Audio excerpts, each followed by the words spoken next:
유명 한국계 영화 감독이 델타 항공사 직원으로부터 인종차별적 발언을 했다고 전했습니다. 인천공항 세관이 유실물 조회 시스템을 통합했다고 전했습니다. 국제항만 노동자협회가 전면 파업을 예고했습니다. 조지아주 근교 둘루스 가정집에 새들어 살던 30대 한인 남성이 불을 질러 체포됐습니다. 뉴욕 일대 은행들은 설맞이 무료 송금 서비스를 실시했지만 고물가 시대에 송금액이 크게 감소한 것으로 나타났습니다. 원자력 발전소 사고가 발생했던 펜실베니아주 스리마일 섬 원자력 발전소 일부 원전이 재가동될 것으로 보입니다. 뉴저지 펠팍 시장이 듀플렉스 주택 렌트 합법화 추진을 발표했습니다. 나이키 CEO 존 도나우가 사퇴를 발표했습니다. 공화당 정치위원회가 마이크 리페트리를 지지하고 나섰습니다. 루시드 침대 프레임의 결함으로 북미에서 리콜 접수가 끊이지 않고 있습니다.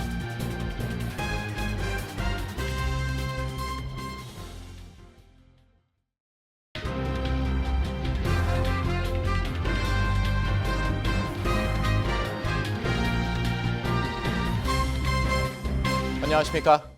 KBTV 뉴스9 이창환입니다. 대형 항공사인 델타 직원이 유명 기독교 영화 감독인 한국계 남성에게 인종차별적 발언을 하고 비행기에서 퇴출시켰다는 주장이 제기돼 논란이 일고 있습니다. 항공사 직원은 한국계 남성에게 차별적 발언을 하고 사건 당일 비행 금지 조치를 내렸습니다. 전장 기자입니다.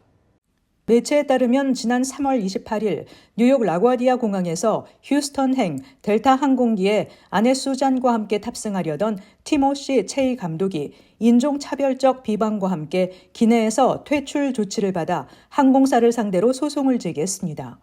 소송은 플로리다 주정부 연방법원에 접수됐으며 원고 측은 차별, 정신적 고통 유발, 계약 위반, 중대 과실, 공모 등을 주장했습니다. 체이 씨 부부는 탑승 전 한 게이트 직원으로부터 다른 승객이 영어를 이해할 수 없으니 직원 대신 중국어로 통역해달라는 요청을 받았습니다.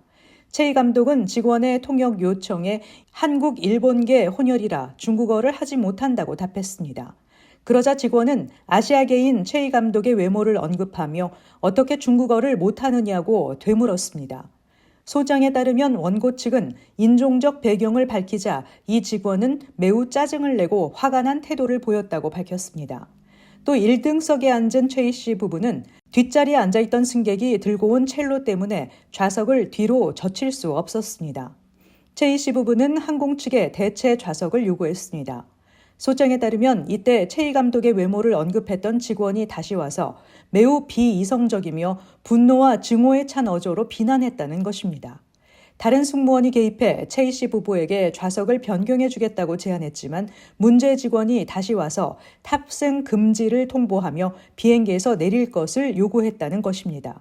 이 직원은 경찰을 부르겠다고 위협했으며 서둘러 짐을 챙기던 체이 감독은 허리를 다쳤다고 주장했습니다.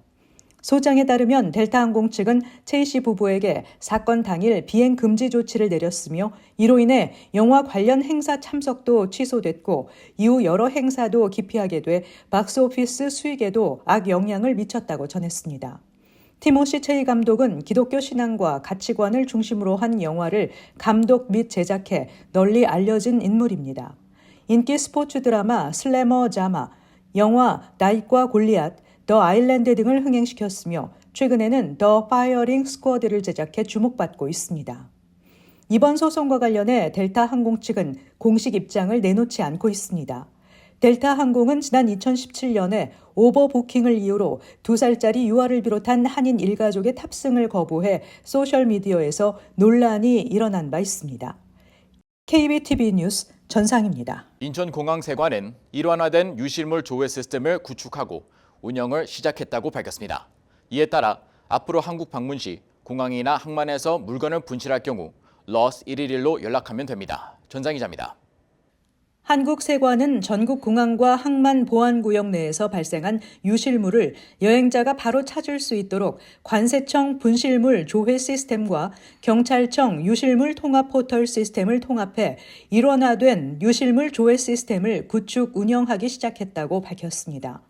로스트 112 경찰청 유실물 통합 포털은 경찰관서에 신고 접수된 유실물을 관리해 이용자들이 신속하게 물건을 찾을 수 있도록 돕고 유실물 관련 정보를 제공하는 시스템입니다. 그동안 공항과 항만 등에서 여행자가 물건을 분실했을 경우 면세점에서 구매한 술과 담배 등 과세 대상 분실물은 관세청 분실물 조회 시스템에서만 확인해야 했고 여권, 신분증 등 비과세 대상 분실물은 경찰청 유실물 통합 포털에서 찾는 번거로움이 있었습니다. 이에 따라 인천공항세관은 이원화된 유실물 조회 시스템을 경찰청 로스트 112로 통합해 여행자가 세관, 경찰, 유실물 관리소 등 어느 곳으로 전화하더라도 분실물을 조회할 수 있도록 개선했습니다. 분실물을 신고하려면 로스트 112 통합 포털에 회원 가입을 한 후 분실물 신고 화면에 신고 내용을 입력하고 저장하면 접수가 완료됩니다. KBTV 뉴스 전상입니다.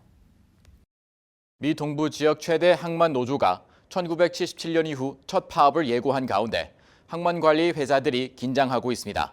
무역 거래에도 차질이 불가피할 것으로 전망됩니다. 기러미 기자입니다. 뉴욕 뉴저지 항만공사 임원진들은 MBC와의 인터뷰를 통해 북미 최대 노조인 국제항만 노동자협회의 전면 파업에 대비하고 있다고 말했습니다. 국제항만 노동자협회는 8만 5천 명 이상의 항만 근로자가 가입해 있는 노동조합으로 이번 파업 예고로 북미에서 가장 분주한 10개 항구 가운데 5개 항구가 폐쇄되고 동부 및 걸프 해안에 위치한 총 36개 항구가 다음 달 1일부터 폐쇄될 예정입니다. 이번 파업으로 미국으로 들어오는 전체 수입량의 절반가량이 유통에 타격을 입을 것으로 보이며 월 평균 수십억 달러의 무역 거래에 타격을 줄 것으로 우려됩니다. 동부 항만 노조는 항만시설 자동화에 반발하며 항만 소유주와의 협상을 진행했지만 지난 여름 결렬됐습니다. 국제항만 노동자협회는 최근 만장일치로 파업 권한을 승인했습니다. 이에 10월부터 파업에 돌입한다는 방침입니다. 이에 따라 1977년 이후 약 50년 만에 미 전체 물동량의 절반을 담당하고 있는 동부지역 최대 항만시설이 대규모 파업에 돌입할 것으로 보여 무역에 차질이 예상됩니다. 특히 하반기에는 추수감사절과 크리스마스와 같은 굵직한 연휴에 연말 연시 배송도 많아 더욱 우려되고 있습니다. 뉴욕 뉴저지 항만청의 항구 책임자인 베스 루니는 개별 해상 운송업체와 터미널 운영자가 컨테이너가 쌓이는 것을 피하기 위해 운영을 축소한다고 발표했습니다. 이어 많은 해상 운송업체가 중서부에서 동부 해안으로 오는 수출 화물에 대한 제한 조치 계획을 발표했다고 밝혔습니다. 바이든 행정부는 노조원들에게 직장 복귀를 강요하기 위해 태프트 하틀리법에 따른 권한을 행사하지 않을 것이라고 말했으며 협상 테이블로 복귀할 것을 촉구했습니다. 태프트 하틀리법이란 1947년 6월에 제정한 미국의 노사관계법으로 노동자의 권리를 대폭 제한하는 규정을 담고 있습니다. 해운업계에서는 국제항만 노동자협회가 하루만 파업해도 그 여파가 5일간 이어질 것이라고 전망했습니다. 또 한 달 파업 발생 기준 하루에 최대 6억 4,100만 달러의 손실을 기록할 수 있다고 내다봤습니다. KBTV 뉴스 길레민입니다. 조자주 애틀랜타 근교 한인 밀집지인 둘리스 지역에서 한인 소유 주택에 새들어 살던 30대 한인 이 씨가 자신이 거주하던 집에 불을 질렀습니다. 정신질환을 앓고 있는 것으로 알려진 이 씨는 사건 당시 집에 혼자 있었으며 방화 이후 칼을 들고 경찰과 대치하던 이 씨는 결국 방화 등 혐의로 체포됐습니다. 전장 기자입니다. 조지아주 귀넷 카운티 경찰은 33세 한인 조나선 이 씨를 1급 방화, 1급 형사 재산 손괴, 공무집행 방해 등의 혐의로 체포해 기소했다고 밝혔습니다. 이 씨는 지난 14일 저녁 둘루스 지역 올드 노크로스 로드에 위치한 레놀즈 워크 주택단지 내에서 자신이 살던 집에 불을 저지르고 집안에 바리케이트를 치고 수시간 경찰과 대치하다 경찰 특공대 팀에 의해 체포됐습니다. 경찰에 따르면 지난 14일 오후 6시쯤 귀넷 중부지구대 경찰과 소방대원들은 화재 신고를 받고 출동했습니다. 현장에서 이 씨는 과도를 들고 집 밖인 게인스웨이 워크를 배회하고 있었습니다. 정신질환을 앓고 있는 것으로 알려진 이 씨는 사건 당시 집에 혼자 있었으며 부친은 엘라바마 지역으로 일하러 갔던 것으로 전해졌습니다. 출동한 귀넷 소방국 요원들은 화재를 진압하고 경찰과 정신건강치료사들이 나서 이 씨의 평화로운 투항을 위해 계속 노력했다고 전했습니다. 이 씨는 체포 직후 인근 병원으로 이송됐습니다. 방화 직전 이 씨는 집안 유리창을 깨고 폭탄이 있다고 소리쳤기 때문에 경찰은 특공대를 투입했습니다. 주택 소유주인 한인 L 씨는 이번 사건으로 집 2채를 피해본 것으로 알려졌으며 집을 수리하는 데 적지 않은 비용이 소요될 것으로 예상된다고 밝혔습니다. 한 채는 거의 전소됐고 한 채는 부분적으로 파손된 상태입니다. 한편 정신질환자 관리에 정부당국과 지역사회가 더 세심한 주의를 기울일 필요가 있다는 문제도 지적됐습니다. 정신질환 범죄를 예방하기 위해서는 가정과 지역사회가 1차적으로 책임을 갖고 대처해야 하지만 한계가 있는 상황입니다. 한인사회에서 오래전 정신질환 딸에 의해 한인 어머니가 방화 살해된 사건도 있었습니다. KBTV 뉴스 전상입니다. 뉴욕 일원 한인 한국계 은행들이 추석을 맞아 제공한 무료 송금 서비스를 이용한 송금액이 크게 감소한 것으로 나타났습니다. 대부분의 은행에서 송금 건수도 줄었습니다. 올해 달러화 강세가 이어졌던 만큼 당초 금융업계에서는 개인 송금이 활발하게 이루어질 것으로 예상했습니다. 전장 기자의 보도입니다. 뉴욕 일원 은행들은 지난 3일부터 20일까지 설맞이 무료 송금 서비스를 각각 실시했습니다. 한인은행들은 매년 설날과 추석을 앞두고 무료 송금 서비스를 제공하고 있으며 서비스를 이용하면 평균 25달러에서 30달러의 수수료를 아낄 수 있어 통상적으로 한인 고객들에게 인기가 큰 서비스입니다. 뉴욕 일원의 지점을 운영하는 한인은행 중 9개 은행에 올해 추석 송금 실적을 집계한 결과 총 송금액은 1,556만 9,520달러로 작년 추석 송금 실적에 비해 18.9% 줄었습니다. 뉴욕 일원 은행을 통한 송금 건수도 줄었습니다. 지난해 추석 무료 송금 서비스 기간에는 8,226건의 송금이 이루어졌지만 올해에는 6,289건에 그쳤습니다. 다만 평균 건당 송금액은 2,476달러로 작년보다 오히려 소폭 늘었습니다. 은행별로 보면 최대 한인은행인 뱅크 오브 호흡을 통한 추석 송금액은 631만 7,181달러로 지난해보다 16% 감소했습니다. 한미은행 추석 송금액 역시 지난해 582만 3,124달러로 올해 22% 줄었습니다. 올해 원달러 환율이 1,400원에 가까워지는 등 달러화 강세가 이어졌던 만큼 당초 금융업계에서는 개인 송금이 활발하게 이루어질 것으로 예상했습니다. 그러나 장기적으로 높은 물가 수준이 지속됐고 특히 뉴욕 일원의 경우 주택 비용도 급등하면서 고객들의 지갑이 닫히고 한국으로 보내는 돈의 규모도 줄어든 것으로 파악됩니다. 이와 함께 시기에 상관없이 항상 낮은 수수료 혹은 수수료 면제 서비스를 제공하는 핀테크 업체들의 영향도 있습니다. 환율에 따라 유리할 때마다 평소에 조금씩 송금해두는 한인들이 많기 때문에 꼭 한인은행의 명절 송금 수수료 면제 서비스를 이용해야 하는 필요성이 과거보다 줄어들었다는 분석입니다. KBTV 뉴스 전상입니다. 미 역사상 최악의 원자력 발전소 사고가 발생했던 펜실베니아주 3마일 섬에서 원자력 발전소 일부 원전이 재가동될 것으로 보입니다. 마이크로소프트는 20년 계약을 통해 탄소 배출 없이 풍부한 전력을 충당한다는 계획입니다. 기러미 기자의 보도입니다. 2019년 폐쇄된 펜실베니아주 3마일 섬 원전 1호기가 원자력 규제위원회의 승인에 따라 2028년 재가동을 시작할 예정입니다. 해당 원전에서 생산되는 에너지는 마이크로소프트와의 전력 판매 계약을 통해 공급됩니다. 컨스텔레이션 에너지는 오늘 성명을 통해 1979년 미국 역사상 최악의 원전 사고가 발생했던 이 발전소가 다시 운영에 들어간다고 밝혔습니다. 이번 20년 계약에 따라 경제적 이유로 정확히 5년 전 가동 중단된 1호기를 재가동할 계획으로 해당 원자로는 수십 년 동안 높은 수준의 안전성과 신뢰성을 유지하며 관리돼 왔습니다. 마이크로소프트는 자사 데이터 센터에서 사용하는 전력을 탄소 배출 없는 기술로 충당하기 위한 목표의 일환으로 해당 원자력 발전소에서 생산된 에너지를 구매할 예정입니다. 원전 1호기 발전소 재가동으로 인해 약 3,400개의 직간접적인 일자리가 창출될 것으로 기대되며 837메가와트의 탄소 배출 없는 전력을 공급할 수 있을 전망입니다. 이는 약 80만 가구 이상의 전력을 공급할 수 있는 엄청난 양입니다. 전문가들은 원전 1호기 재가동으로 인해 GDP의 160억 달러, 그리고 주정부 및 연방정부 세수에 약 30억 달러 이상의 자금이 투입될 것으로 내다봤습니다. 스리마일 섬 원전 1호기는 앞서 미시간주 팰리세이즈 원전에 이어 미 전역에서 재가동에 돌입하는 두 번째 원전으로 기록될 전망입니다. KBTV 뉴스 길레민입니다. 뉴저지 팰리세이즈 파크 타운 정부가 두플렉스 주택의 지하 렌트 합법화를 추진하고 있어 지역 주민들의 관심이 모아지고 있습니다. 부동산 개발 업체들이 저소득층 아파트 공급 의무를 내세운 대형 아파트 개발을 막기 위한 대안의 일환이며 지하 렌트를 합법화해 저소득층 주민 용도로 제공하겠다는 취지입니다. 전장 기자의 보도입니다.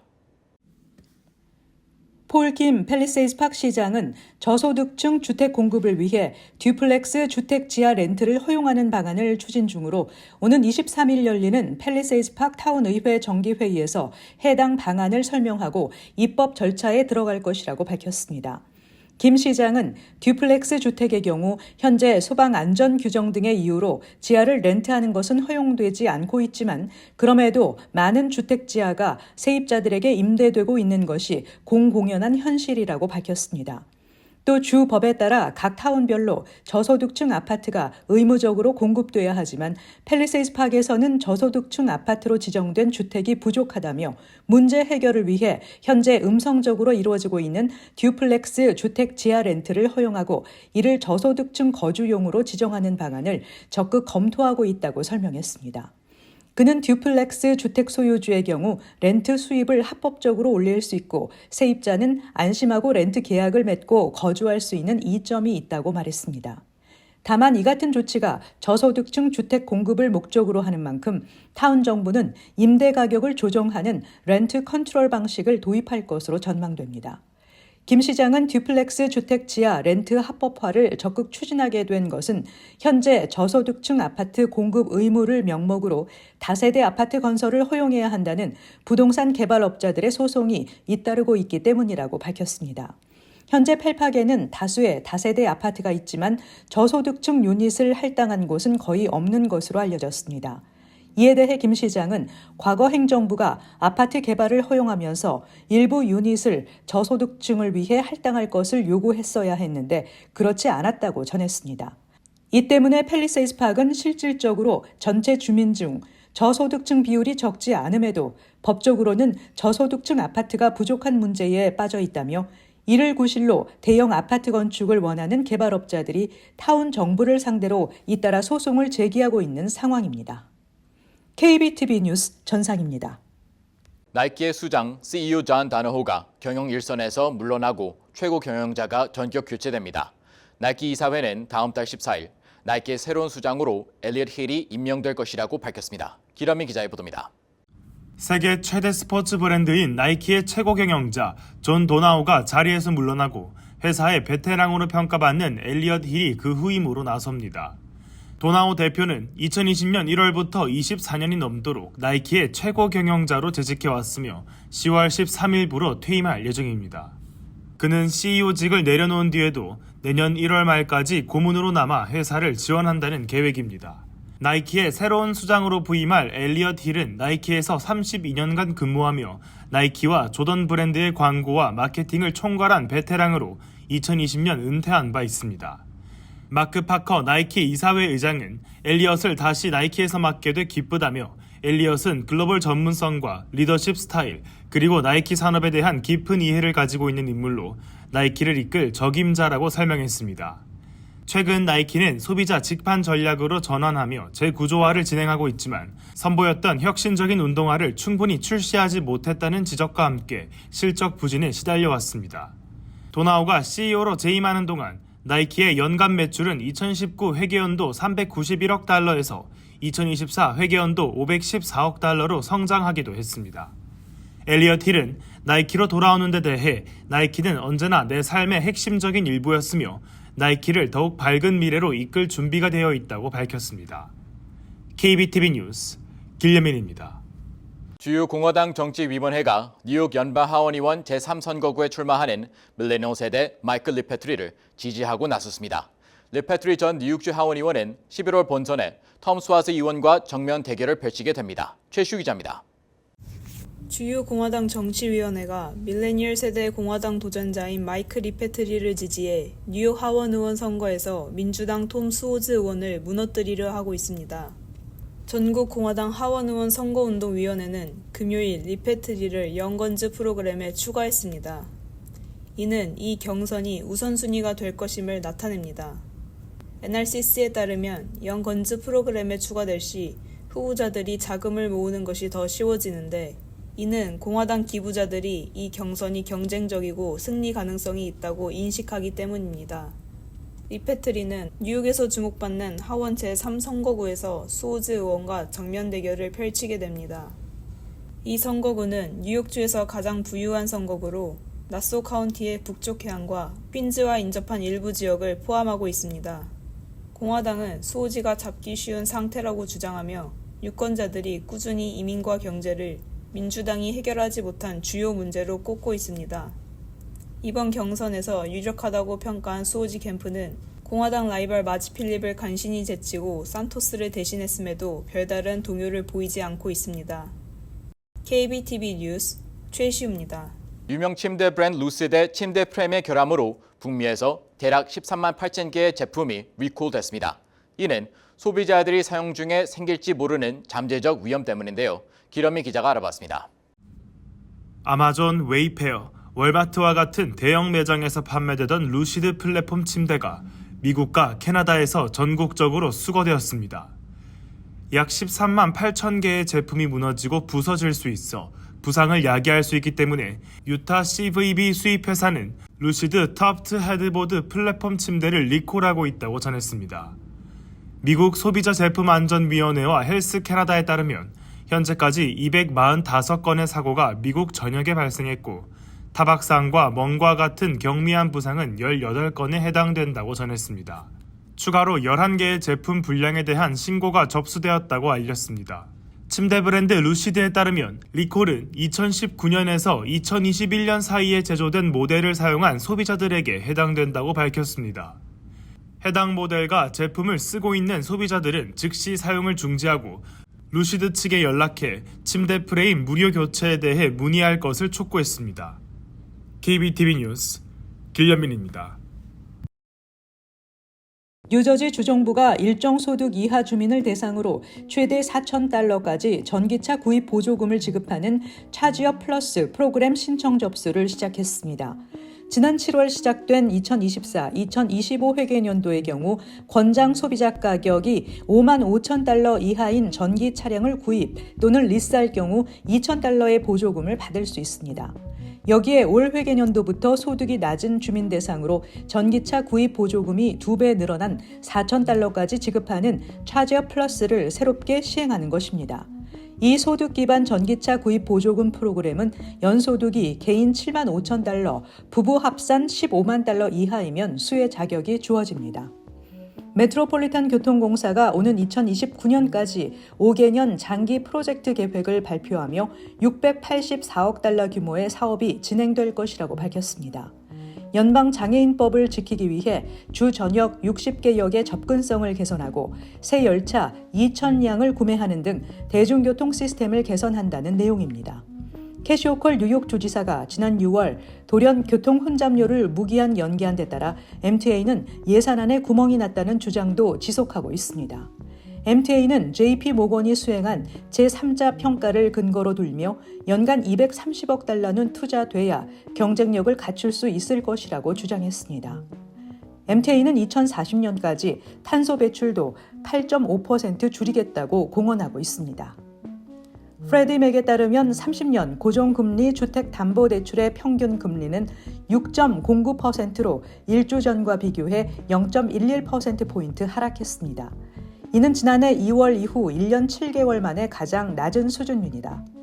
연준이 전날 기준 금리를 0.25에서 5.50%에서 4.75에서 5.50%로 0.50%포인트 낮추는 B컷을 단행하고 앞으로 추가 인하가 지속될 예정이라고 밝힌 게 주택담보대출 금리 하락에 영향을 미쳤습니다. 주택담보대출 금리가 하락하면서 그동안 고금리 여파로 얼어붙었던 미국의 주택 매매도 점차 활기를 되찾을 것이라는 기대가 커지고 있습니다. 뉴저지 테너플라이의 KCC 한인동포회관에서 열린 기브 찬스의 사랑 나눔 콘서트와 발달장애 청년 작가 전시회에는 약 300명이 찾아 행사장을 가득 메웠습니다. 이날 행사에서는 한국의 유명 TV 프로그램 슈퍼스타 K 출신의 가수 크리스티나 러브 이가 무대에 올랐고 기브 찬스가 운영하는 발달장애 청년 작가를 위한 예술 프로그램 참가자들의 미술 작품 42점이 전시됐습니다. 기브 찬스는 발달장애 청년 일자리 프로젝트와 더불어 뉴저지를 비롯해 뉴욕, 필라델피아, 시애틀 등지에서 저소득층 학생 대상 무료 방과 후 교육 프로그램을 꾸준히 운영하고 있습니다. 지난 주말 브루클린 한 지하철역에서 무임승차하려던 남성에 대해 경찰이 제지에 나서자 남성이 칼을 휘둘러 경찰이 총탄을 발사했고 이 과정에서 용의자뿐만 아니라 옆에 있던 무고한 시민 2명을 포함해 총 4명이 총에 맞는 사건이 발생했습니다. 40대 남성은 머리에 총을 맞아 중태입니다. 이와 관련해 경찰의 대응이 미흡하다는 지적과 함께 사건이 발생한 브루클린 지하철역에는 연일 시위가 이어지고 있습니다. 시위대는 브라운스빌 거리에 집결해 경찰의 과잉 진압을 규탄하는 구호를 외치며 행진했습니다. 뉴욕시경은 어제 시위 진압 과정에서 약 8명을 체포했다고 밝혔습니다. 잠시 후 커뮤니티 브리핑을 전해드립니다.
이어서 환율과 증시 전해드립니다.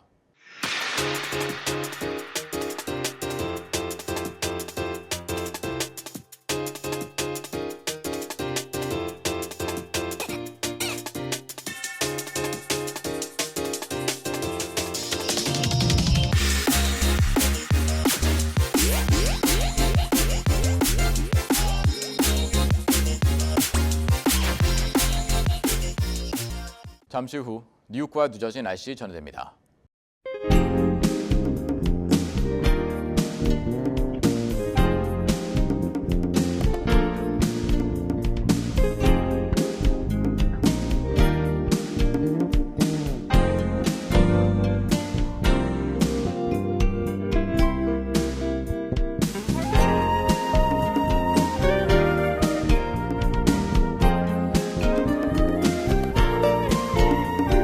KBTV 뉴스9 마칩니다. 오늘도 시청해주셔서 감사합니다.